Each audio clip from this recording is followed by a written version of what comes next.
We've all probably heard that the quickest way to manifest is by entering the state of the wish fulfilled, a term coined by the wonderful Neville Goddard. But what does that mean? Still seems to be a lot of confusion around how to do that. So I'm going to explain this to you in a way that you can't get wrong. Think about something that you already have that at one time you really wanted. Whether you bought it yourself, got it as a gift, doesn't matter. Something that you own right now that at one point was a desire of yours. How do you feel about it now that you have it? Does it feel exciting?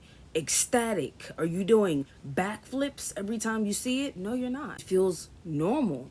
It feels familiar. It feels expected, right? And that's the secret. Should the thought of the thing make you happy? Should it elicit some type of positive emotion? Absolutely. If the thought of it doesn't make you happy, you probably shouldn't be manifesting it. But the state of the wish fulfilled isn't emotional intensity. It is emotional normality. It's when the desire stops feeling distant, when it stops feeling special or extraordinary, because special and extraordinary equal unlikely, in the brain at least. It should feel obvious or natural. The state of the wish fulfilled is the state in which your desire feels like the natural next step for you. Most people, when they visualize, they're trying to generate a feeling of excitement. But excitement comes with an assumption. And that assumption is that this thing, this desire, is extraordinary, is special.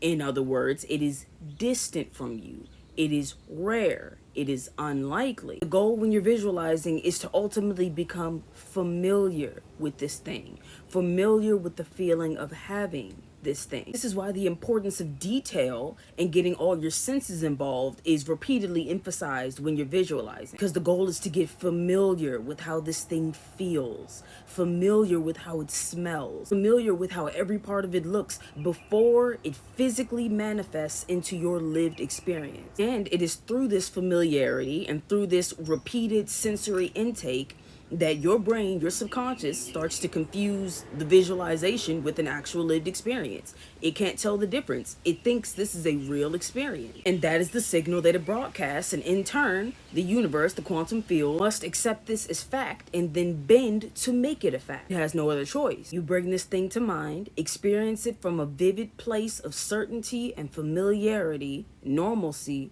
and then you let it go because you already have it. Right? Don't confuse your subconscious mind by emphasizing that you have it in visualization, then getting back into the real world and suddenly you're acting different. Your only job after that is to live your life and have a good time until it plops into your lap. If you want to know more about the quickest ways to manifest, including my scientific approach to manifestation that explains how it works and why it works, the link is right in my bio.